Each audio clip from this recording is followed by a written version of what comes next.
ચાલો ગઈ વખતે આપણે સ્ફટિક લેટિસ એટલે શું, સ્ફટિક લેટિસની લાક્ષણિકતા અને એકમ કોષ કોને કહેવાય અને એકમ કોષની લાક્ષણિકતા શું છે એની આપણે સમજૂતી લીધી. હવે આપણે એ જોઈએ કે ભાઈ એકમ કોષના પ્રકારો કયા કયા છે, એકમ કોષનું વર્ગીકરણ કઈ રીતે કરવામાં આવે. તો એકમ કોષનું વર્ગીકરણ એકમ કોષમાં ઘટક ગણો કયા સ્થાન ઉપર ગોઠવાયેલા છે એના આધારે કરવામાં આવે છે અને એના આધારે આપણે એકમ કોષને બે ભાગમાં વર્ગીકૃત કરીએ છીએ.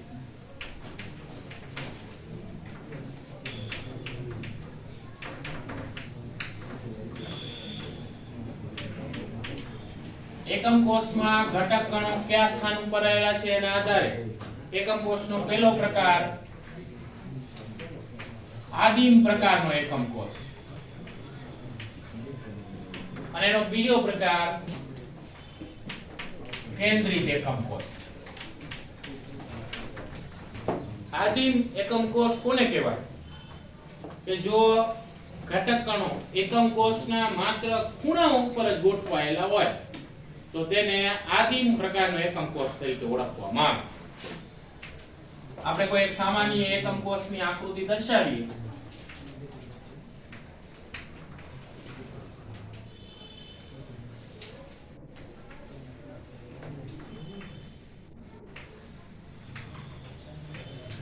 આ કોઈ એક એકમ કોષ લઈએ અને એકમ કોષની અંદર માત્ર ને માત્ર એના ખૂણા ઉપર જ જો ઘટક કણોને દર્શાવવામાં આવે. આપણે ગઈ વખતે જોયેલું કે એકમ કોષને 8 ખૂણા હોય અને 8 ખૂણા ઉપર ઘટક કણો ગોઠવાયેલા હોય, બરાબર. તો આવા પ્રકારનો એકમ કોષ આદિમ એકમ કોષ એવા નામથી ઓળખવામાં આવે છે, બરાબર. અહીંયા આપણે હકીકતમાં ઘટક કણો એના વાસ્તવિક કદને બતાવતા નથી, માત્ર ને માત્ર ઘટક કણનું કેન્દ્ર જ અહીંયા બતાવેલું છે. જે બિંદુ આપણે બતાવેલું છે ઘટક કણનું કેન્દ્ર, વાસ્તવિક રીતે ઘટક કણો એકબીજાને સ્પર્શતા હોય એ રીતે ગોઠવાયેલા હોય હકીકતમાં. એટલે આ રચનાને આપણે એકમ કોષની ખુલ્લી રચના એવા નામથી ઓળખીએ. તો આપણે આ આદિમ એકમ કોષની ખુલ્લી રચના બતાવેલી છે. બીજો પ્રકાર છે કેન્દ્રિત એકમ કોષ. જો ઘટક કણો એકમ કોષના ખૂણા ઉપરાંત અન્ય સ્થાન ઉપર પણ ગોઠવાયેલા હોય તો એવા એકમ કોષને કેન્દ્રિત એકમ કોષ કહેવાય. અને કેન્દ્રિત એકમ કોષને આપણે 3 ભાગમાં વિભાજિત કરીએ છીએ. એમાં સૌથી પહેલો પ્રકાર છે અંતઃ કેન્દ્રિત એકમ કોષ.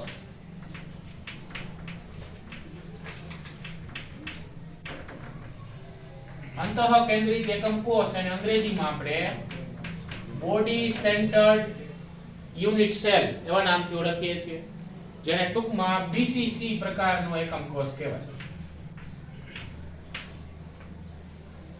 આ પ્રકારના એકમ કોષની અંદર ઘટક કણો ખૂણા ઉપર તો આવેલા જ હોય, પણ સાથે સાથે એકમ કોષના અંતઃ કેન્દ્રની અંદર પણ ઘટક કણ ગોઠવાયેલા હોય. આપણે જોયું હતું ગઈ વખતે કે ભાઈ એકમ કોષની એક અંતઃ કેન્દ્ર હોય, બરાબર. તો અહીંયા પણ ઘટક કણ આવેલું હશે કે ભાઈ જે કોઈ પણ એકમ કોષ હોય એના ચારે ચાર અંતઃસ્થ વિકર્ણો હોય, એ અંતઃસ્થ વિકર્ણો જે બિંદુ ઉપર છેદે એને અંતઃ કેન્દ્ર કહેવાય. અને અહીંયા પણ ઘટક કણ આવેલો હોય છે, જેની આપણે આકૃતિ દોરીએ.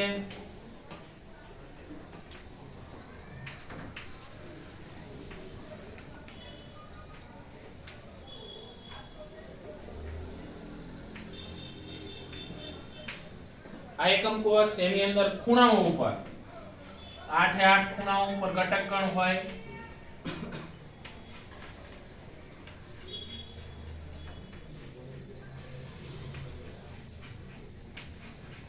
ઉપરાંત એક ઘટક કણ આ અંતઃ કેન્દ્રની અંદર આવેલો હોય, બરાબર. તો આ અંતઃ કેન્દ્રિત એકમ કોષ એવા નામથી એને ઓળખવામાં આવે. કેન્દ્રિત એકમ કોષનો બીજો પ્રકાર લઈએ.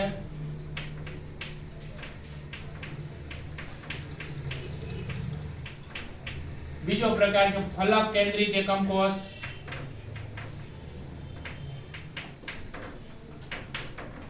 જેને ફેસ સેન્ટર્ડ યુનિટ સેલ તરીકે ઓળખવામાં આવે, ટૂંકમાં એને આપણે એફસીસી તરીકે ઓળખીએ છીએ. FCC પ્રકારનો એકમ કોષ.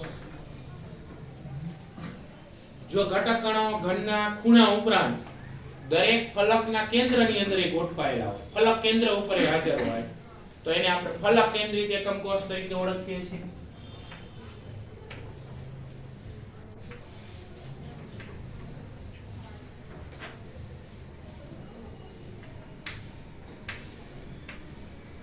આ કોઈ એક એકમ કોષની અંદર ઘટક કણો દરેક ખૂણા ઉપર આવેલા હોય, 8 ખૂણા ઉપર આ ઘટક કણો ગોઠવાયેલા છે. ઉપરાંત એને 6 ફલક હોય, 6 ફલક એટલે બાજુઓ, સાઈડ આપણે એને કહીએ છીએ. આપણે લીધું તો ભાઈ એકમ કોષ એટલે આપણો માની લ્યો ક્લાસરૂમ લ્યો તો એની ચારે ચાર દીવાલ, એક છત અને એક ભોંયતળ, 6 ફલક કહેવાય. દરેક ફલક હોય એના સામ સામેના શિરોબિંદુને તમે જોડો તો ફલકનો વિકર્ણ બને. અને કોઈ પણ એક ફલકના બે વિકર્ણો જે બિંદુ ઉપર છેદતા હોય એ બિંદુને આપણે ફલકનું કેન્દ્ર તરીકે ઓળખીએ છીએ. માની લો કે આપણે આ આકૃતિની અંદર કોઈ એક ફલકને ધ્યાનમાં લઈએ, આ ફલક છે, એ ફલકના સામ સામેના જે શિરોબિંદુ છે એને તમે આમ જોડી દો તો અહીંયા ફલકનું કેન્દ્ર છે. તો આવા 6 ફલકના કેન્દ્રો ઉપર પણ ઘટક કણ આવેલા હોય તો એને ફલક કેન્દ્રિત એકમ કોષ કહેવાય. હવે અહીંયા માની લ્યો કે આપણે આ ફલકનું કેન્દ્ર, આ બાજુના ફલકનું કેન્દ્ર, આ ઉપરના ફલકનું કેન્દ્ર, ત્યાર પછી આ ફલકનું કેન્દ્ર અને આ ફલક છે એનું કેન્દ્ર. તો આ રીતે 6 ઘટક કણો દરેક ફલકના કેન્દ્ર ઉપર ગોઠવાયેલા હશે. બરાબર. તો આવા પ્રકારના એકમ કોષને આપણે કેવો કહીએ છીએ? ફલક કેન્દ્રિત એકમ કોષ, ટૂંકમાં કહેવાય FCC પ્રકારનો એકમ કોષ. કેન્દ્રિત એકમ કોષનો અંતિમ અને છેલ્લો પ્રકાર છે અંત અથવા તો એને કહેવાય છેડો કેન્દ્રિત એકમ કોષ.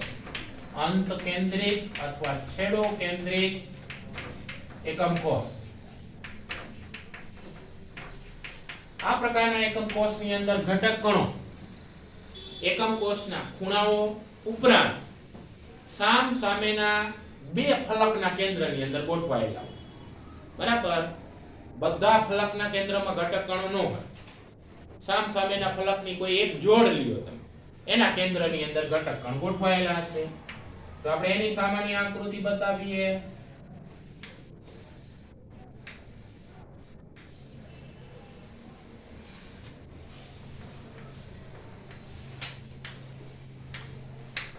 આ કોઈ એક એકમ કોષને આપણે ધ્યાનમાં લીધો છે. એના દરેક ખૂણા ઉપર ઘટક કણો ગોઠવાયેલા છે.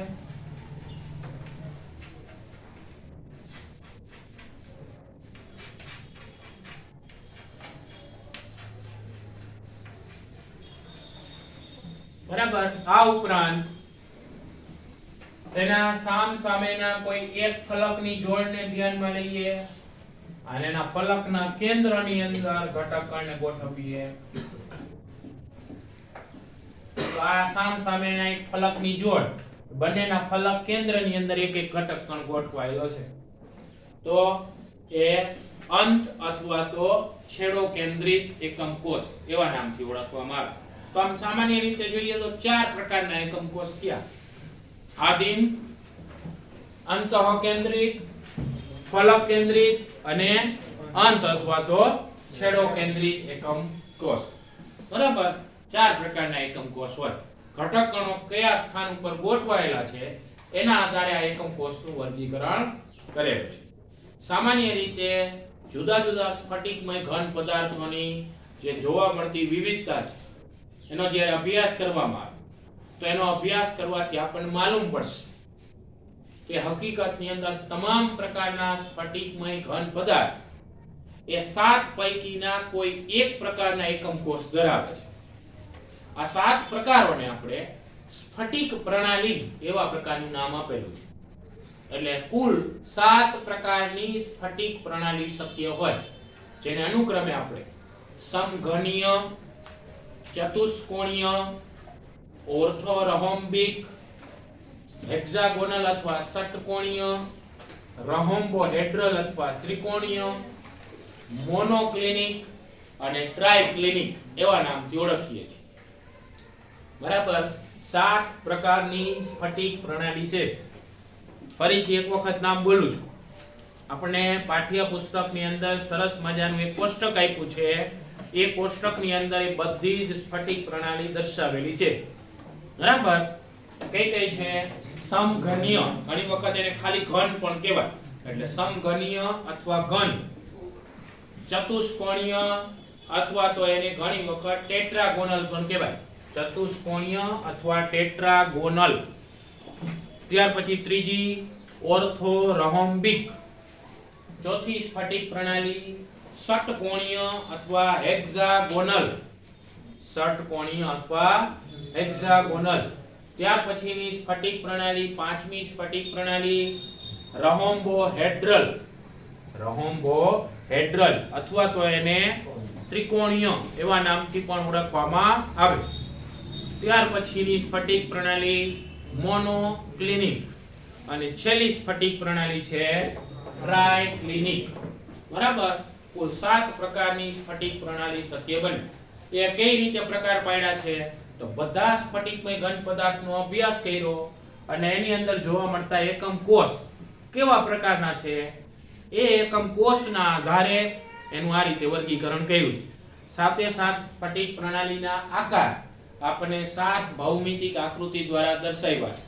એ કોષ્ટકની ઉપર પાઠ્યપુસ્તકમાં આપેલા છે. બરાબર. એ આપણે કઈ દોરવાની જરૂર નથી. હકીકતની અંદર એ કઈ રીતે પાડેલા છે પ્રકાર?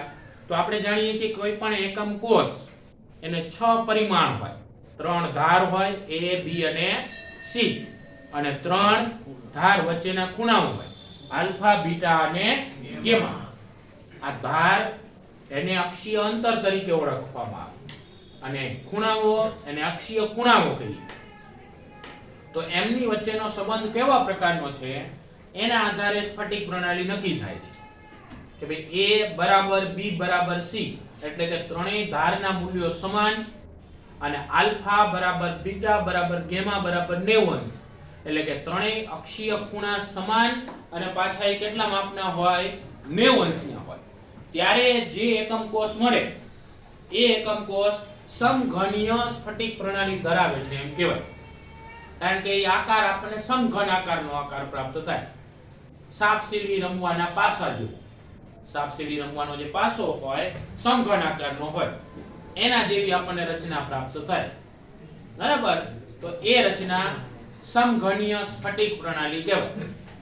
સમઘનીય સ્ફટિક પ્રણાલીની અંદર 3 પ્રકારના એકમ કોષ જોવા મળે. બધા એકમ કોષ એમાં જોવા મળતા નથી. 3 જ પ્રકારના મળે જેને શક્ય વિચલન કહેવાય. કયા 3 પ્રકારના મળે?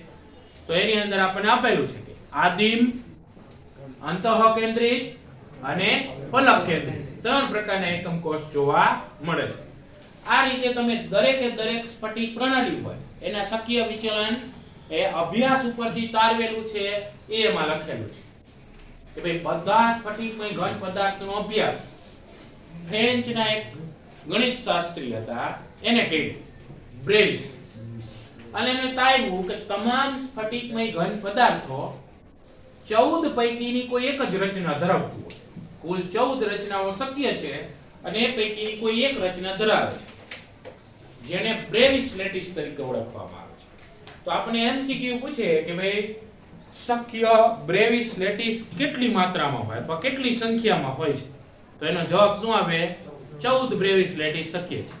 આપણને પ્રશ્ન પૂછે કે સ્ફટિક પ્રણાલી કેટલા પ્રકારની હોય છે? તો સ્ફટિક પ્રણાલી કેટલા પ્રકારની છે?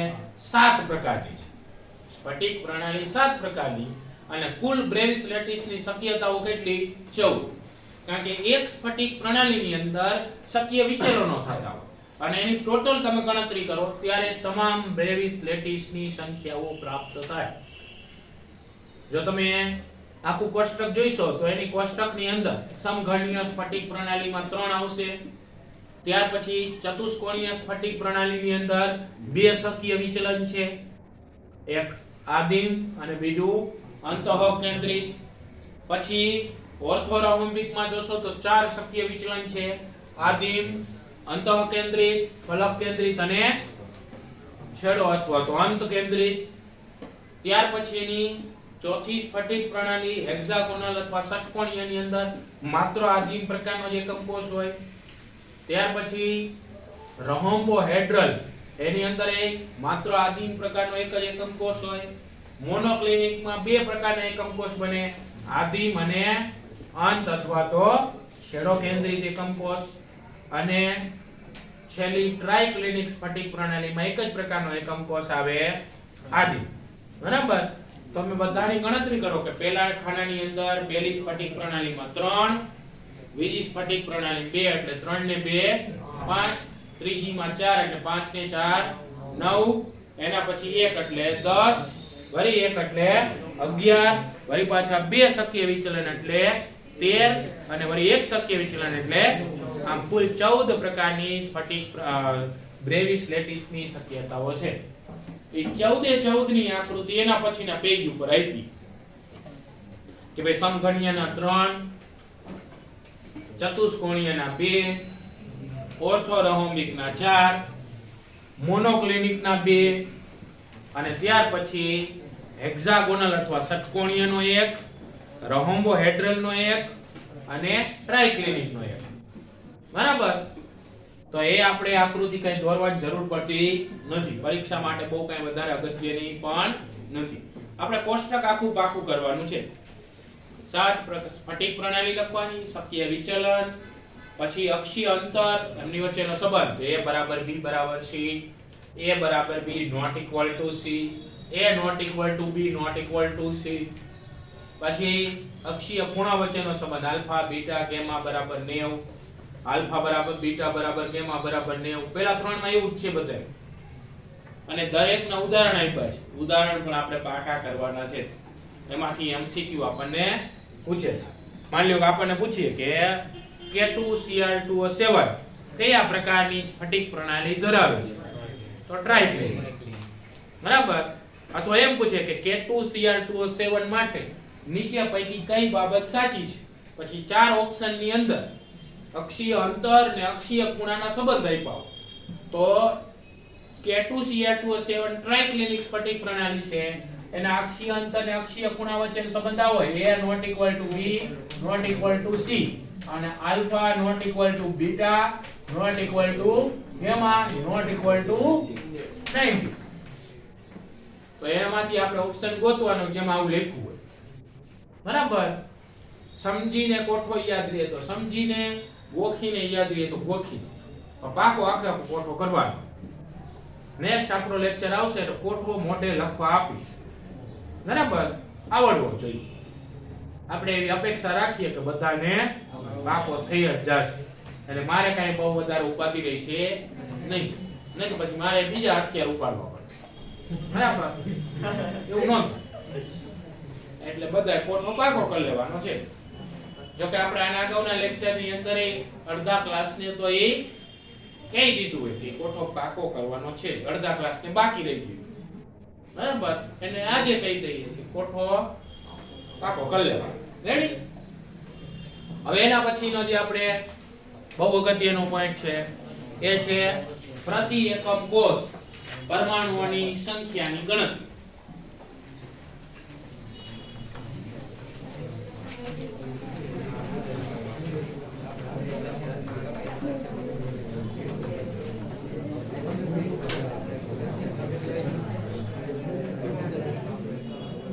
ચાલો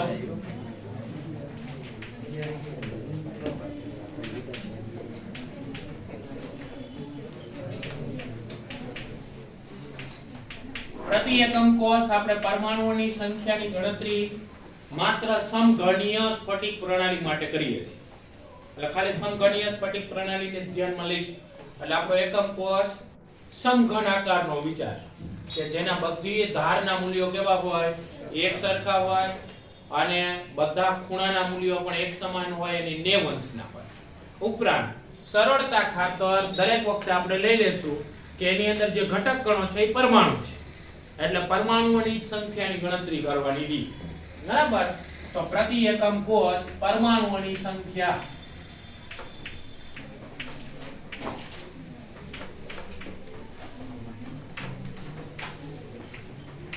આપણે વારાફરતી બધા એકમ કોષ માટે ગણતરી કરશું. સૌથી પહેલા આપણે સમઘનીય આદિમ પ્રકારનો એકમ કોષ લઈએ.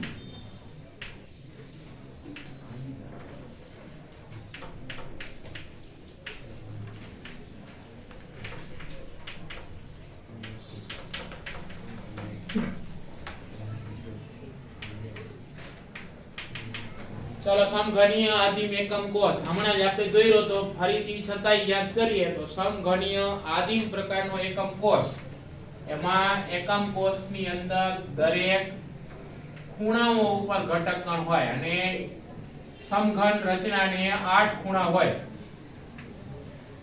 8 એ 8 ખૂણા ઉપર ઘટક કણો ગોઠવાયેલા હશે. બરાબર. આ કોઈ એક સમઘનીય સ્ફટિક પ્રણાલીનો એકમ કોષ છે અને એના 8 એ 8 ખૂણા ઉપર આ રીતે ઘટક કણો ગોઠવાયેલા છે.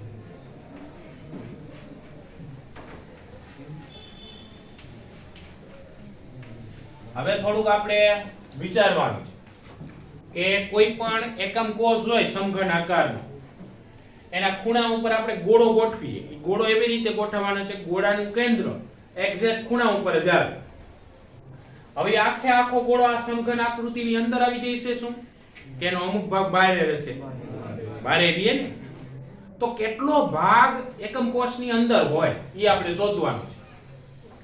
ગોળાનો કેટલો ભાગ એકમ કોષની અંદર હશે એટલે કે આખો ગોળો તો અંદર નથી. બરાબર. તો એ આપણે શોધવું હોય ને તો આ એકમ કોષનો ખૂણો એટલે કે સમઘનનો ખૂણો બીજા કેટલા એકમ કોષને સ્પર્શે છે અથવા ભાગીદાર થયેલો છે એ શોધી લઈએ તો એના ઉપર સરળતાથી મળી જાય. એના માટે આપણે શું કરીએ છીએ કે માની લ્યો કે આપણી પાસે સમઘન કોઈ ટુકડા છે, લાકડાના ટુકડા લઈ આવો સમઘન, અથવા તો આપણે મેળામાં જતા હોય તો ઓલા 3 કલર ભેગા કરવાના ચોકઠા જે આવે ક્યુબ. બરાબર. ક્યુબ એટલે અંગ્રેજી શબ્દ છે, અમારા જેવા દેશી માણસ એને સમઘન. બરાબર. એવા 8 ક્યુબ લેવાના. કેટલા? નીચે 4 ગોઠવવાના, એની માં બીજા 4 ગોઠવવાના. હવે એક ખૂણો એવો હોય જે આપણને દેખાતો નથી. બધા ખૂણા દેખાય પણ અંદર વચ્ચે એક ખૂણો પડ્યો હોય ને આપણને દેખાય છે નહીં. દરેક ક્યુબનો એક એક ખૂણો અહીંયા ભેગા થાય છે. કેટલા ખૂણા ભેગા થશે? અહીંયા 8 ખૂણા ભેગા થાય. હવે અહીંયા કોઈ ગોળો તમે ગોઠવેલો હોય તો એ ગોળો કેટલા વચ્ચે ભાગીદાર થાય? 8 એ 8 એકમ કોષ વચ્ચે ભાગીદાર થયેલો હોય. હકીકતની અંદર સમઘનને તમે ત્રિપરિમાણમાં એકબીજા ઉપર ગોઠવતા જાવ ને તો દરેક ખૂણો બીજા 8 ખૂણાઓ કુલ 8 ખૂણાઓ સાથે ભાગીદાર થયેલો હોય છે. 8 ખૂણા એકબીજાને સ્પર્શતા હોય. અને એટલે કોઈ પણ ઘટક કણ કે જે ખૂણા ઉપર ગોઠવાયેલો છે સમઘનના ખૂણા ઉપર ગોઠવાયેલો હશે જુદા જુદા કેટલા એકમ કોષ વચ્ચે ભાગીદાર થયેલો ગણાય? 8 વચ્ચે ભાગીદાર થયેલો કહેવાય. એટલે આને તમે કારખાનું સમજી લ્યો. એક આ ગોળાને એક કારખાનું. એ કારખાનાની અંદર કેટલા વ્યક્તિઓ ભાગીદાર છે? 8. આ એકલો એકમ કોષ ભાગીદાર નથી. એવા 8 ભાગીદાર થાય ત્યારે આ એક આખો ગોળો બને. તો એક એકમ કોષના ભાગમાં કેટલું આવે? 1/8 જેટલું ભાગ આવે. દરેક એકમ કોષને 1/8 જેટલો જ ભાગ આવે. એવી રીતે દરેક ખૂણા ઉપર જેટલા જેટલા પરમાણુઓ છે ને એનો 1/8મો ભાગ જ શેમાં ગોઠવાયેલો હોય છે? એકમ કોષની અંદર ગોઠવાયેલો છે. હકીકતમાં દેખાય આપણને એવું કે આ એક એકમ કોષ એને 8 પરમાણુ 1 2 3 4 5 6 7 અને 8 પરમાણુ એવું દેખાય. પણ બધા પરમાણુ આખે આખા એની અંદર નથી. એનો 1/8મો ભાગ જ એકમ કોષની અંદર છે. અને દરેકનો 1/8મો ભાગ એનો કુલ ભાગ ગણવો હોય તો કુલ 8 ખૂણા હોય અને દરેકનો સમાવિષ્ટ ભાગ કેટલો? 1/8. 8 ગુણ્યા 1/8 કેટલો જવાબ આવે? હકીકતમાં સમઘનીય આદિમ એકમ કોષમાં પ્રતિ એકમ કોષ પરમાણુઓની સંખ્યા 1 જ થાય. દેખાય પણ પ્રતિ એકમ કોષ પરમાણુની સંખ્યા કેટલી થાય? 1 જ થાય. આપણે એની ગણતરી અહીં બાજુમાં બતાવી શકીએ આ રીતે કે ભાઈ ખૂણા ઉપર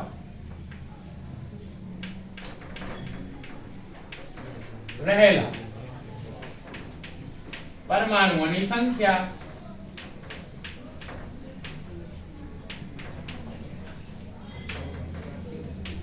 એના બરાબર કેટલી થાય? તો કે 8 ખૂણાઓ છે એટલે 8 પરમાણુ થાય. પણ દરેક ખૂણા ઉપરના પરમાણુનો કેટલો ભાગ એકમ કોષની અંદર છે? 1/8મો ભાગ જ. એટલે 1/8 વડે ગુણી નાખો. 8 × 1/8 તો જવાબ આવે 1. હવે આદિમ પ્રકારના સમઘનીય એકમ કોષની અંદર માત્ર ખૂણા ઉપર જ પરમાણુ, બીજી જગ્યાએ તો હે નહીં. એટલે આપણે માટે કહી શકીએ કે માટે પ્રતિ એકમ કોષ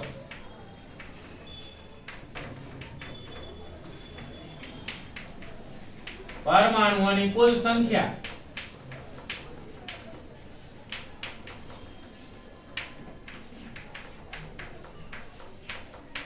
બરાબર 1 થાય. બરાબર. આ થયો સમઘનીય આદિમ પ્રકારના એકમ કોષની અંદર પરમાણુઓના સંખ્યાની ગણતરી. હવે આપણે બીજો પ્રકાર લઈએ. બીજો પ્રકાર સમઘનીય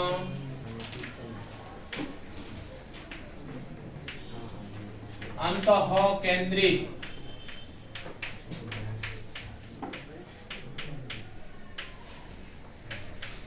એકમ કોષ માટે.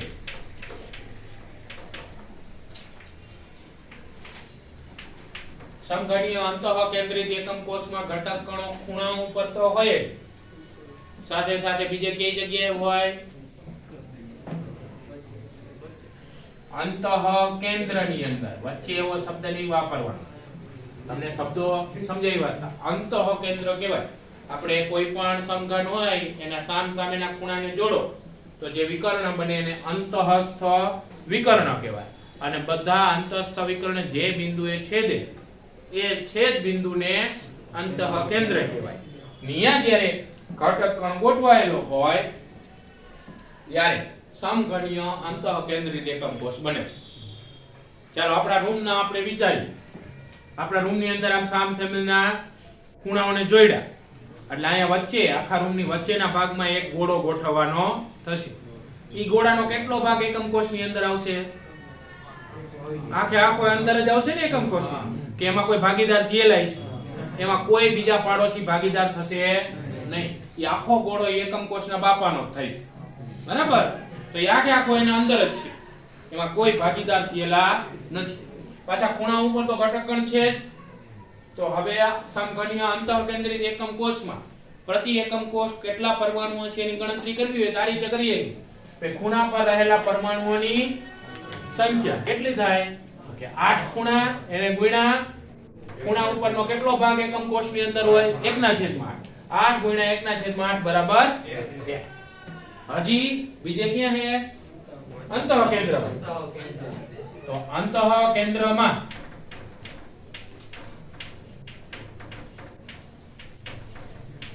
રહેલા પરમાણુઓની સંખ્યા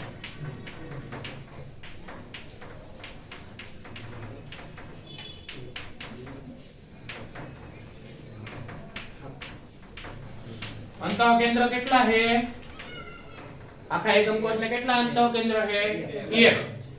અને અહીંયા અંતઃકેન્દ્રમાં જે પરમાણુ ગોઠવાયેલો છે એનો કેટલો ભાગ અંદર હે? આખો એક ભાગ જ. એટલે 1 ગુણ્યા 1. 1 ગુણ્યા 1 બરાબર 1. તો ખૂણા ઉપર રહેલા પરમાણુની ટોટલ સંખ્યા 1 થઈ, અંતઃકેન્દ્રમાં 1 થઈ. તો પ્રતિ એકમ કોષ પરમાણુની કુલ સંખ્યા 1 ને 1 2. આનો 2 થઈ. બરાબર. તો આ થયું સમઘનીય અંતઃકેન્દ્રિત એકમ કોષના પ્રતિ એકમ કોષ પરમાણુઓની સંખ્યા. કેટલી આવે છે? 2. સમજાય બધાને કઈ રીતે આપણે ગણતરી એની કરી? હવે આવી રીતે આપણે ત્રીજા પ્રકારનો એકમ કોષ છે કયો હે? ફલક કેન્દ્રિત એકમ કોષ. એના માટે હજી ગણતરી કરીએ.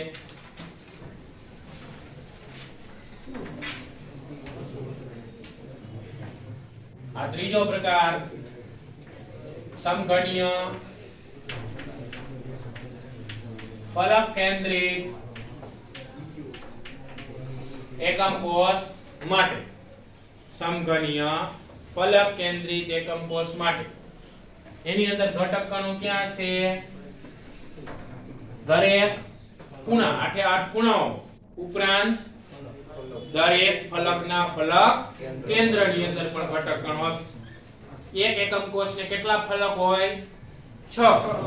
આપણે રૂપ લઈએ તો 4 દિવાલ, 6 અને મોયતળી. દરેક ફલકના સામ સામેના શિરોબિંદુને જોડો એટલે ફલકનો વિકર્ણ, અને એ બંને વિકર્ણો જ્યાં છે તેને ફલક કેન્દ્ર કહેવાય. એટલે આવા 6 ફલક કેન્દ્રની અંદર પરમાણુઓ ગોઠવાયેલા છે. તો અહીંયા આપણે દરેક ફલકના કેન્દ્રની અંદર એ પરમાણુ બતાવીએ.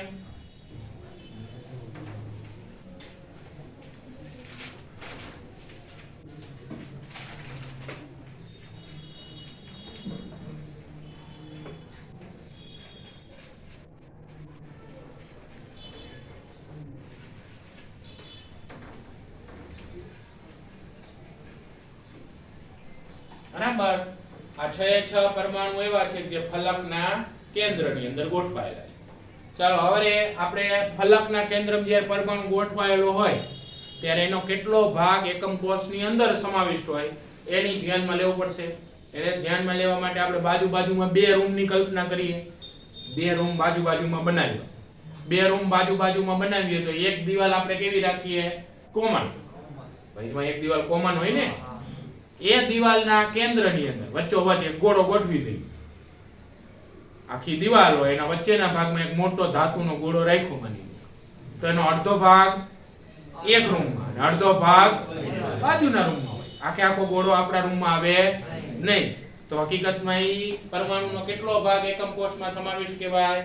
1/2 ભાગ, અડધો ભાગ એટલે 1/2 ભાગ એકમ કોષની અંદર સમાવેશ છે. પણ આવા કેટલા ગોળા ગોઠવાય આપણે ફલકના કેન્દ્રમાં? કુલ 6 ગોળાઓ ગોઠવાય. દરેક ગોળાનો અડધો ભાગ એકમ કોષની અંદર છે. હવે આપણે પ્રતિ એકમ કોષ પરમાણુની સંખ્યા ગણીએ તો આપણે પહેલા ખૂણા ઉપરના પરમાણુની સંખ્યા તો ગણવી જ પડશે કે ભાઈ ખૂણા ઉપર રહેલા પરમાણુની સંખ્યા 8 ખૂણા ઉપર 8 પરમાણુઓ છે. દરેકનો 1/8મો ભાગ એકમ કોષની અંદર સમાવેશ છે. 8 × 1/8 બરાબર ખૂણા ઉપર આવી ગયા. હવે ક્યાં બાકી રહ્યા? ફલક પર. તો ફલક કેન્દ્ર પર રહેલા પરમાણુઓની સંખ્યા ગણીએ.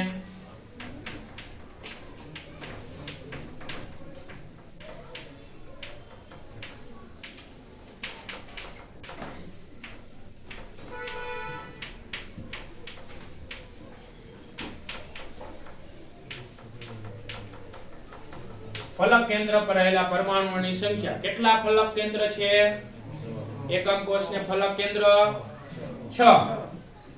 આ 6 ફલક કેન્દ્ર, 6 ઉપર એક પરમાણુ આવેલો છે એટલે એની પર 6 લખ્યા. એનો કેટલો ભાગ એકમ કોષની અંદર સમાવેશ છે એના વડે ગુણવું પડે. 1/2. 6 × 1/2 કેટલો જવાબ આવે? 3. હવે તો પ્રતિ એકમ કોષ પરમાણુની કુલ સંખ્યા કેટલી થાય? તો કે ખૂણા ઉપર 1 અને ફલકના કેન્દ્રમાં 3, બેનો સરવાળો થઈને 4. તો આ ફલક કેન્દ્રિત એકમ કોષની અંદર પ્રતિ એકમ કોષ પરમાણુની સંખ્યા થઈ. એકદમ ઈઝી બાબત છે. જો તમને પહેલી બાબતે સીધી પહેલી નજરે સમજાઈ જાય કે ખૂણા ઉપર રહેલો ઘટક કણ કે પરમાણુ જુદા જુદા 8 એકમ કોષ વચ્ચે ભાગીદાર થયેલો હોય છે એટલે હકીકતમાં એ પરમાણુનો 1/8મો ભાગ જ એકમ કોષની અંદર સમાવેશ છે.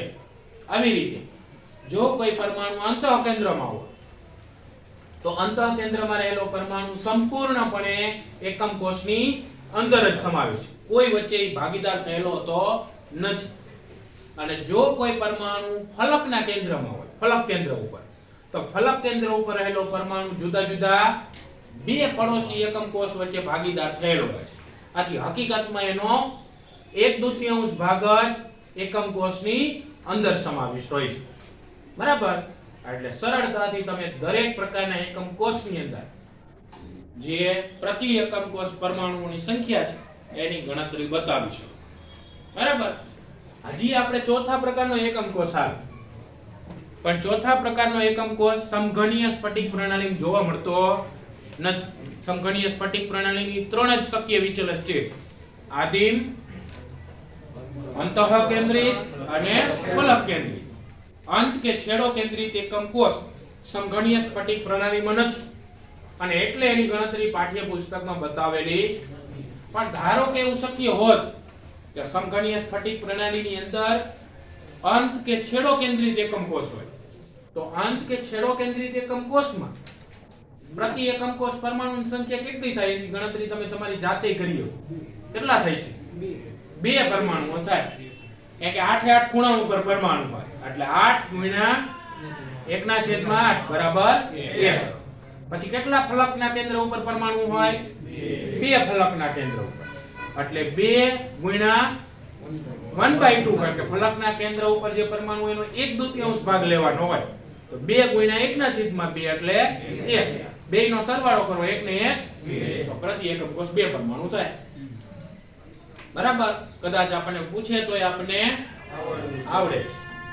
હવે આની અંદરથી સીધા એમસીક્યુ પૂછે કે ભાઈ આદિમ સમઘનીય એકમ કોષની અંદર પ્રતિ એકમ કોષ પરમાણુની સંખ્યા કેટલી છે? એમસીક્યુ પૂછ્યો હોય તો 4 ઓપ્શન આપ્યા હોય, એમાં જવાબ ગોતવાનો. તો આદિમ બરાબર કેટલા આવે? 1. પછી અંતઃકેન્દ્રિતમાં પ્રતિ એકમ કોષ પરમાણુની સંખ્યા 2 અને ફલક કેન્દ્રિતમાં પ્રતિ એકમ કોષ પરમાણુની સંખ્યા 4. ઘણી વખત એવું કરે કે આકૃતિ છાપીને આપી હોય, હવે એકમ કોષ છાપીને આપેલો હોય, બરાબર, બાજુમાં લખ્યું હોય કે દર્શાવેલા એકમ કોષમાં પ્રતિ એકમ કોષ પરમાણુની સંખ્યા કેટલી છે જણાવો. તો છાપીને આપ્યો હોય એનો ખબર પડી જાય કે કેવો એકમ કોષ છે, આદિમ છે, અંતઃકેન્દ્રિત છે કે ફલક કેન્દ્રિત, અને એના ઉપરથી આપણે સરળતા જવાબ નક્કી કરીએ. ઘણી વખત એ કેવું કરે કે છાપેલો એકમ કોષ આના સિવાયનો આપે, નવીન જાતનો જ આપી કે જેમાં ઘટક કણો ધાર ઉપર ગોઠવાયેલા હોય. બરાબર, ધાર ઉપર ઘટક કણો ગોઠવાયેલા હોય. માની લ્યો કેવો એકમ કોષ આપે તો એ આકૃતિ ઉપરથી આપણે જવાબ નક્કી કરવાનો થાય. માની લ્યો કે આપણને આવી આકૃતિ આપી દી,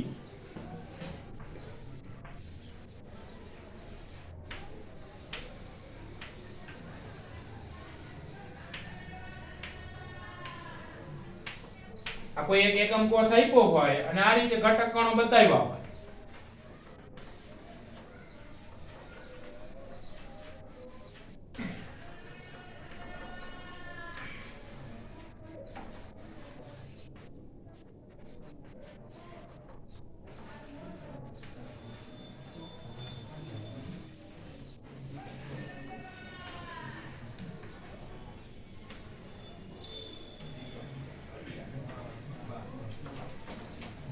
આવી આકૃતિ આપી એમ કે આપેલા એકમ કોષમાં પ્રતિ એકમ કોષ પરમાણુની સંખ્યા ગણો. તો તમારે જોવું પડે પહેલા કે આની અંદર કઈ જગ્યાએ ઘટક કણો ગોઠવાયેલા છે. તો એક તો ખૂણા ઉપર ગોઠવાયેલા છે. કેટલા ખૂણા છે? 8. 8 8 ખૂણા ઉપર એક એક પરમાણુ આવેલો છે.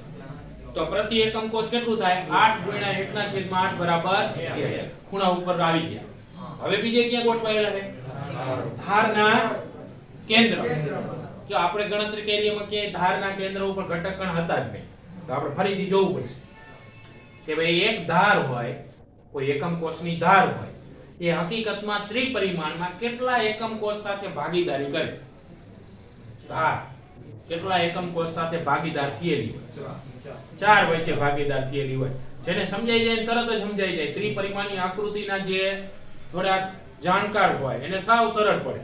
તમે 4 રૂમ બનાવો ફરતી બાજુ, ચોકઠાની જેમ 4 રૂમ આવી રીતે બનાવવાની. આવી રીતે 4 રૂમ બનાવ્યા. અહીંયા એક આમ ઊભી ધાર થાય, વહેંચો વહેંચ.